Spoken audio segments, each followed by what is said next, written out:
नए भारत का नया मीडिया, मेरे यानी शीतल राजपूत के साथ। और मेरे आज के मेहमान बेहद खास हैं। न सिर्फ ये एक वरिष्ठ पत्रकार हैं, बल्कि इन्होंने एक बहुत प्रसिद्ध जो पॉपुलर किताब है, हे राम लिखी है महात्मा गांधी पर। इनकी किताब बहुत सुर्खियों में रही है, बहुत चर्चा में रही है और जल्दी उसका 5वां संस्करण यानी 5वां एडिशन भी आने वाला है। प्रखर श्रीवास्तव मेरे पूर्व सहयोगी रह चुके हैं और वरिष्ठ पत्रकार हैं और हे राम के लेखक। प्रखर, बहुत स्वागत है आपका ऐसा लाइव भारत बहुत बहुत में। धन्यवाद। आपकी आपकी पुस्तक हे राम बहुत सुर्खियों में रही है, जल्द ही आप उसका 5th एडिशन लाने वाले हैं।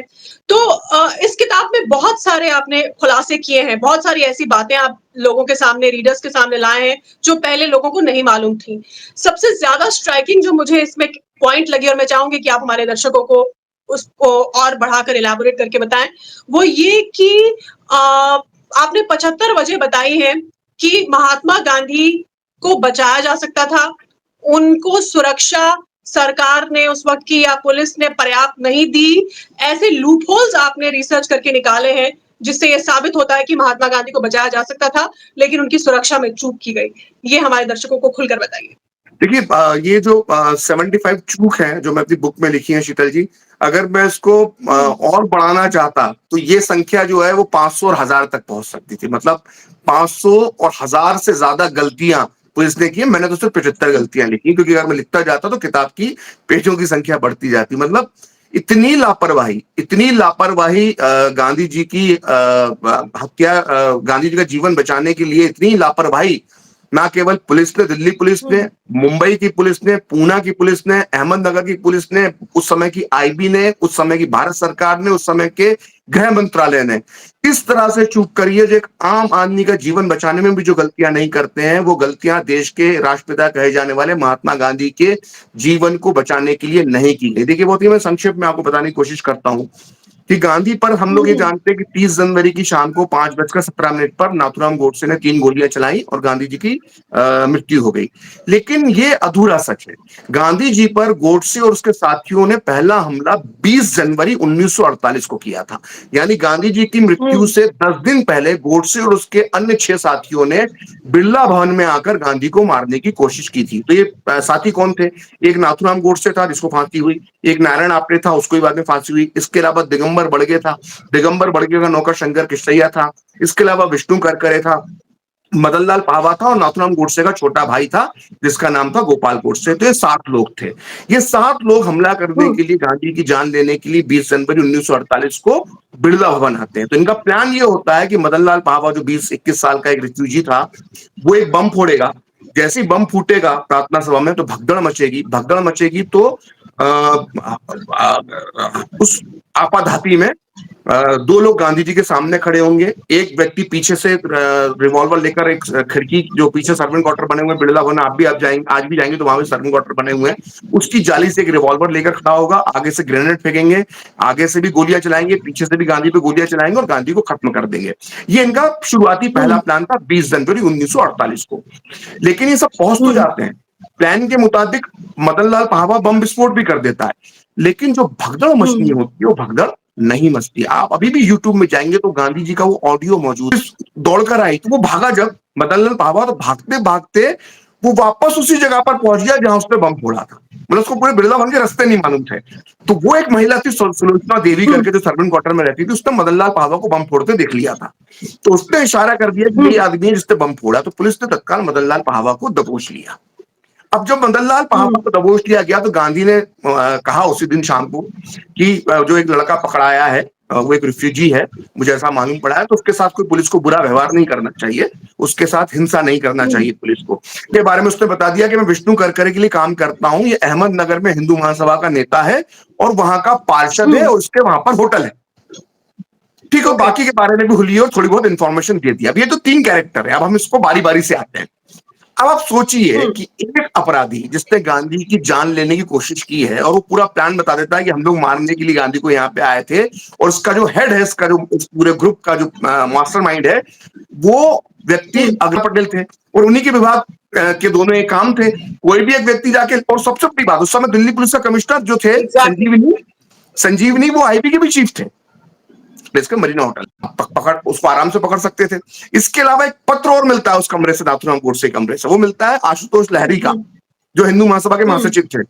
वो उन्होंने पत्र लिखा कि आप अपने अखबार में इसको छाप देना। तो आप आशुतोष लहरी से पूछते कि आपने जो प्रेस रिलीज दी है ये इस कमरे में कैसे मिली, तो बता देते मैंने नाथूराम गोडसे को दी है। वो नाथूराम गोडसे को जानते थे आशुतोष लहरी, लेकिन उनसे भी पूछताछ नहीं की गई। हिंदू महासभा के दफ्तर में जाके छापा भी मारा, जो बिरला मंदिर के पास में आज भी बना हुआ है, लेकिन आशुतोष लहरी से कोई पूछताछ नहीं करी कि आपका ये विज्ञप्ति उधर क्यों मिली उस कमरे के अंदर। तो ऐसी बहुत सारी चूकें, ऐसी बहुत सारी चूकें करते गए, मतलब बताते बताते मैं थक जाऊंगा, सुनते सुनते आप थक जाएंगी, ये पूरा शो खत्म हो जाएगा। बहुत सचमुच बहुत देता है कांस्टेबल की ईमानदारी से जांच करता, लेकिन ईमानदारी से वो जांच हुई नहीं। अब देखिए बड़ा सरदार पटेल नेहरू नेशनल आर्काइव्स में ये डॉक्यूमेंट्स मौजूद हैं और आपने अपनी किताब लिखते वक्त ये पूरी डॉक्यूमेंट्स पढ़े, रिसर्च की, तभी आप इस चीज का खुलासा कर पाए। तो फिर देखिए मैंने इसके आधार साहबा के बयान से लेके आने वाले सालों में कोई इन्वेस्टिगेशन की कोशिश भी नहीं की गई। नहीं, कपूर कमीशन ने की। जब लाल बहादुर शास्त्री प्रधानमंत्री बने थे तो ये बात सामने आई कि बहुत से लोगों को पहले से मालूम था कि गांधी की हत्या होने वाली है। तो जब ये बात सामने आई तो एक कपूर कमीशन बनाया गया। उस कपूर कमीशन ने 1969 में रिपोर्ट्स अपनी दी, जब तब इंदिरा गांधी प्रधानमंत्री थी। उसने 3-4 साल इस पर जांच की। उसने सिलसिलेवार तरीके से लिखा है किस तरह से इसमें चूके महात्मा गांधी के लिए की गई। नेहरू और पटेल ये कहते रहे कि गांधी जी हमकी सुरक्षा के लिए मना करते थे। गांधी जी ने कहा कि नहीं, मुझे सुरक्षा नहीं चाहिए। लेकिन ऐसा नहीं कि गांधी जी ने पहली बार कहा था। जब गांधी जी नोआखली में थे 1946 में, जब वो नोआखली जाते हैं हिंदू विरोधी दंगों पे को कंट्रोल करने के लिए, जब गांधी नोआखली पहुंचते हैं तो वहां पर मुस्लिम लीग की सरकार होती है। उस वक्त बंगाल जो एकीकृत बंगाल होता है, उसका जो प्राइम मिनिस्टर होता है, उस समय प्राइम मिनिस्टर कहते थे उसको, जो हम चीफ मिनिस्टर कह सकते हैं आज की भाषा में, वो उस समय सुहरावर्दी होता है, जिसको हम बूचर ऑफ बंगाल के नाम से जानते हैं, जो जिसको हम विलेन मानते हैं। उसकी सरकार थी और गांधी उसके राज्य के अंदर नोआखली नाम की जगह पे मौजूद थे, जहां पर बड़ी तादाद में 80% मुस्लिम रहते, तो गांधी की जान को खतरा था। तो सोचिए, जो मुस्लिम लीग गांधी की विरोधी थी, जो गांधी जिनकी आंखों की किरकिरी थे, गांधी को जो फूटी आंख गांधी को सुहाते नहीं थे मुस्लिम लीग के नेता, और मुस्लिम लीग गांधी को फूटी आंख नहीं सुहाती थी, उस गांधी की सुरक्षा के लिए नोआखली में सुहरावर्दी मुस्लिम लीग की जो सरकार थी उसने पूरी की पूरी फोर्स लगा दी थी। और गांधी को वो लोग बोलते थे कि आप तो हिंसा के पुजारी हैं, आप सिक्योरिटी लेकर क्यों चलते हैं। तो गांधी कहते थे मैं मना करता हूं सिक्योरिटी के लिए, लेकिन अगर सुहरावर्दी की सरकार ने, बंगाल सरकार ने फैसला लिया है तो मैं क्या कर सकता हूं, मैं सिर्फ विरोधी कर सकता हूं, उनको हटाने दूसरी दिशा में शीतल ले जाना चाहता हूं। कि इन्होंने गांधी की हत्या के बाद सरदार पटेल और नेहरू ने कहा कि भाई भाखड़ा नंगल बनाने का, इस देश में बड़े बड़े बांध, बड़े बड़े इस्पात कारखाने लगाने का श्रेय नेहरू को जाता है, तो गांधी की हत्या का ठीकरा भी तो नेहरू के माथे पे फूटना चाहिए। और अगर सरदार पटेल के चेले ये कहते हैं कि 546 रियासतों को मिलाकर उन्होंने एक देश बना दिया, तो भैया गांधी को ना बचाने के लिए भी तो सरदार पटेल जिम्मेदार हैं, गृह मंत्री होने के नाते। लेकिन कोई इसकी बात नहीं करता। गांधी को मतलब बच्चों, मतलब कहते हैं तश्तरी में गांधी को रख के सौंप दिया गया गोडसे के हाथों में कि आओ नाथूराम गोडसे, ये रहे मोहनदास करमचंद गांधी, इनकी हत्या कर दो। इस भाव के साथ मतलब आपने महाराष्ट्र, मुंबई की पुलिस को इन्वॉल्व नहीं किया सिक्योरिटी में। अगर वो करती तो गोडसे को छोटा मोटा व्यक्ति नहीं था, अच्छा खासा बड़ा पत्रकार था। लोग उसको चीफ गेस्ट बना के पुणे के अंदर बुलाते थे, हिंदूवादी संगठन। पुणे की पुलिस होती, उसको वैसे पकड़ लेती वहां पर वो। तो आप उसको पकड़ने की कोशिश नहीं करते रहे, बल्कि आप मतलब ऐतिहासिक भयंकर भयानक चूक हुई और उसकी कोई चर्चा नहीं, कोई पब्लिक डिस्कोर्स में उसकी कोई चर्चा नहीं। देखिए उसकी चर्चा क्यों नहीं होती शीतल, आप भी पॉलिटिकल रिपोर्टर रह चुकी हैं, आपने पूरे समझा है देश। देखिए बहुत आसान होता है कि जब आपके ऊपर बात आए तो आप बात दूसरे पर डाल दो। ये भारत की राजनीति में हमेशा होता रहा है। आज हम बोलते राजनीतिक स्तर गिर गया, तब भी ऐसे ही, तब थोड़ा कम गिरा होगा, लेकिन नेता तो देते ही होते थे। देखिए कितने सटल तरीके से जब गांधी की हत्या की बात होती है तो सारा ठीकरा हिंदुत्ववादी संगठनों पर फोड़ दिया जाता है। कहा जाता है कि हिंदुत्ववादी संगठन जो है वो गांधी की हत्या के लिए जिम्मेदार है। आरएसएस का नाम दिया जाता है, वीर सावरकर का नाम घसीटा जाता है, जबकि वीर सावरकर कोर्ट से बरी हुए और आरएसएस का कोई इन्वॉल्वमेंट सामने नहीं आया। लेकिन आज भी 75 साल बाद भी बार बार संघ का नाम गांधी हत्याकांड में घसीटते हैं। ये लोग कहते हैं कि संघ की विचारधारा ने और हिंदुत्व की विचारधारा ने गांधी की हत्या करी। लेकिन ये लोग ये नहीं बताते कि भाई तुम झूठे आरोप जिन हिंदुवादी संगठनों में लगा रहे हो, अपनी बात तो करो कि तुम गांधी को बचा क्यों नहीं पाए। तो ये गांधी की हत्या का इस्तेमाल, जिसको कहते हैं राजनीति की रोटी सेकना किसी की चिता पर, तो ये जिस महात्मा गांधी का नाम सुबह से लेकर शाम तक जपते रहते हैं, ये 75 साल से वो चिता बुझी नहीं रही है मोहनदास करमचंद गांधी की। उस चिता पर रोज गांधीवादी और कांग्रेसी और लिबरल और वामपंथी अपनी राजनीति की रोटियां सेकते हैं, हिंदुत्व को बदनाम करते हैं। भाई हिंदुत्व का कोई लेना देना नहीं है गांधी की हत्या से। तो रिसर्च भी कर सकते हैं आपकी किताब पढ़कर, और वो उस वक्त के इतिहास को खंगाल कर भी ये फैक्ट है जो सामने है. This is for the people to go through and find out for themselves also. एक और चीज जिसका जिक्र आप अपनी किताब में करते हैं प्रखर, वो ये है कि आप ये तो बात ही, पहले तो हमने बात की महात्मा गांधी की हत्या से जुड़ी, उसमें आपने ये लिखा है कि महात्मा गांधी ने पूरी तरह से कोशिश नहीं की भारत के बंटवारे को रोकने की, जो कि उनके हाथ में था वो कर सकते थे अपने नॉन वायलेंस के तरीके से, जितनी कोशिश वो कर सकते थे उतनी उन्होंने नहीं की. इसको लेकर भी कई सारी चीजें आपने लिखी हैं और प्रूफ के साथ लिखी है, ये भी हमारे देखिए दर्शक. गांधी के बारे में बचपन से हमको ये पढ़ाया गया कि महात्मा गांधी ने कहा था कि पाकिस्तान मेरी लाश पर बनेगा, लेकिन मैं इसको और बहुत जिम्मेदारी से बात कहता हूं कि पाकिस्तान मेरी लाश पर बनेगा ये एक राजनीतिक जुमले से ज्यादा कुछ नहीं था. जो कभी जुमले की आजकल बड़ी बात होती है ना, भारत की सियासत में जुमला है, राजनीतिक जुमला है, तो भारत की राजनीति का जो पहला जुमला था वो था पाकिस्तान मेरी लाश पर बनेगा. तो गांधी ये कहते रहे, लेकिन जब गांधी को सही में ये दृढ़ता के साथ कहना था, स्ट्रांगली ये बात कहनी कि नहीं पाकिस्तान मेरी लाश पर बनेगा, तब गांधी ने ये बात नहीं कही. ऐसे कई एग्जाम्पल हैं, मैं आपको बता देता हूं कि जब 3 जून को माउंटबेटन प्लान आता है, तो माउंटबेटन को उस वक्त के लोगों को लग रहा था कि ये जैसी आकाशवाणी पर, रेडियो, ऑल इंडिया रेडियो पर घोषणा होगी भारत पाकिस्तान का बंटवारा होने जा रहा है, तो गांधी आमरण अनशन का ऐलान कर देंगे. क्योंकि सुबह जब अगले दिन जब प्रेस कॉन्फ्रेंस होती है तो गांधी के बेटे जो देवदास गांधी थे वो हिंदुस्तान टाइम्स के संपादक थे, तो माउंटबेटन से उन्होंने प्रेस कॉन्फ्रेंस में बड़े तीखे सवाल पूछे.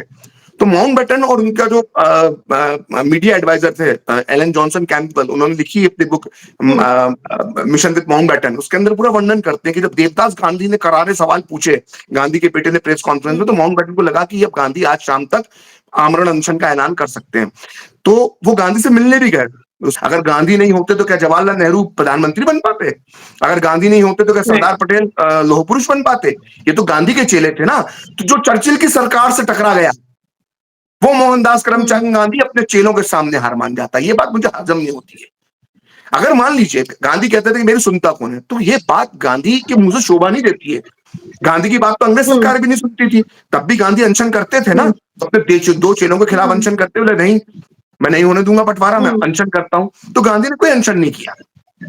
गांधी ने तमाम तरह के जो है रास्ते निकाले जिससे कि भारत के पार्टीशन का रास्ता साफ हो. और ये कोई प्रखर श्रीवास्तव नहीं कह रहा, मौलाना आजाद ने खुद लिखा है कि गांधी के विचार बदल गए थे. ये बात है जब 14 और 15 जून को जब कांग्रेस महासमिति की बैठक होती है. आप मौलाना आजाद को जो कोट कर रहे हैं, मैं चाहती हूँ कि इसको एक बार दर्शकों को फिर से बताएं. देखिए मौलाना आजाद अपनी एक पुस्तक लिखी है उन्होंने, इंडिया विंस फ्रीडम, जो बड़ी मशहूर पुस्तक है और बड़ी विवादित पुस्तक भी है, उनकी आत्मकथा है वो. उसपे वो लिखते हैं कि जब मार्च महीना जो था उसके आखिरी दिन तक गांधी कह रहे थे कि नहीं मैं आमरण अनशन, सॉरी माफ कीजिएगा, मैं पार्टीशन नहीं होने दूंगा, बंटवारा नहीं होने दूंगा. लेकिन मार्च 1947 के आखिरी दिन 30 मार्च आप मान लीजिए, वो जो मौलाना आजाद लिख रहे हैं कि गांधी कहते थे कि मैं पार्टीशन नहीं होने दूंगा. उसके बाद सरदार पटेल से उनकी मुलाकात होती है, नेहरू से मुलाकात होती है, और वो जब 1 अप्रैल 2 अप्रैल को जब मौलाना आजाद गांधी से मिलते हैं तो अपनी किताब में वो लिखते हैं कि गांधी की भाषा बदल गई थी. गांधी बंटवारे पर सहमत होते नजर आने लग गए थे, शायद पटेल और नेहरू ने उनको मना लिया था. तो गांधी बंटवारे के लिए सहमत होना शुरू हो गए थे, लेकिन खुद की भारत के अनशन के, भारत के पार्टीशन के मुद्दे पे वो अनशन नहीं करते. न केवल खुद अनशन नहीं करते बल्कि जो दूसरे कर रहे थे उनको भी रोकते हैं. तो एक युवा दंपत्ति था, वाल्मीकि बस्ती के बाहर धरने पर बैठ गया और आमरण अनशन उसने शुरू कर दिया. गांधीवादी थे वो दोनों पति पत्नी, युवा थे वो, और उन्होंने कहा कि बापू आप तो अनशन नहीं कर रहे, हम अनशन करते हैं और ये बंटवारा नहीं होना चाहिए आपको. तो गांधी ने लानतें भेजी उनको लानतें भेजी कि तुम्हारे अंतरात्मा की आवाज नहीं, अनशन, मैं अनशन को अनशन नहीं मानता. तो बड़े दुखी हो गए. वो गांधीवादी दंपत्ति था, वो युवा दंपत्ति, उसने कहा आपकी अंतरात्मा की आवाज है और हमारी अंतरात्मा की कोई आवाज नहीं है. तो फाइनली गांधी ने उनका भी अनशन तोड़वा दिया. तो गांधी जो अनशन की कोशिश, आंदोलन की कोशिश कर रहे थे, उनको भी रोक रहे थे. अब मिसाल के तौर पर वो ये कहते हैं कि मेरी सरकार सुन नहीं रही है, मेरी अब सुनता कौन है. तो भाई तुम्हारी तो कभी अंग्रेज सरकार भी नहीं सुनती थी कई बार. तो आंदोलन करते थे ना, नमक सत्याग्रह किया ना, निकलते अपने चेले चपाटों के साथ नेहरू, पटेल और जिन्ना के खिलाफ कि नहीं अनशन नहीं होगा. पार्टीशन, माफ कीजिए, पार्टीशन नहीं, पार्टीशन के पहले मेरे शरीर के 2 टुकड़े कर दो, मेरे शरीर के टुकड़ों पर पाकिस्तान बनेगा। कुछ नहीं किया, सब मान गए। और क्या हुआ? गांधी जो कहते थे ना कि मेरी लाश पर पाकिस्तान बनेगा, तो बहुत दुख के साथ कहना पड़ रहा है कि गांधी की लाश पर पाकिस्तान नहीं बना। पाकिस्तान बना है 40 लाख हिंदू और सिखों की लाश पर। आप गांधी का यही तर्क था ना, बाद में जब अनशन, जब पार्टीशन के लिए ये लोग सहमत हो गए। बिल्कुल, जितनी हिंसा पार्टीशन के वक़्त हुई वो तो ख़ैर सब जानते ही हैं। प्रखर की किताब है हेराम, जिसमें ये सब चीज़ें हैं और बहुत सारे और खुलासे हैं, और इन्होंने पूरी रिसर्च की है महात्मा गांधी पर, उस दौर पर, जो कि अलग-अलग डॉक्यूमेंट्स पर आधारित है, अलग-अलग जीवनियों पर आधारित है। बहुत एक्सटेंसिव रिसर्च करके प्रखर ने ये किताब हेराम लिखी है, जिसका 5वां संस्करण आने वाला है। तो आप ये किताब पढ़िए और फिर आप यानी हमारे व्यूअर, हमारे दर्शक, रीडर्स खुद समझदार हैं। उनको जो सही लगे वो फिर उस पर विचार बनाइए, लेकिन अलग-अलग विचार पढ़कर ही एक विजन जो है उसमें क्लैरिटी आती है। तो प्रखर की पुस्तक भी का 5th संस्करण भी आने वाला है, आप ज़रूर हेराम खरीद कर पढ़िए। प्रखर, बहुत धन्यवाद हमसे बात करने के लिए और अपना ये समय हमें देने के लिए।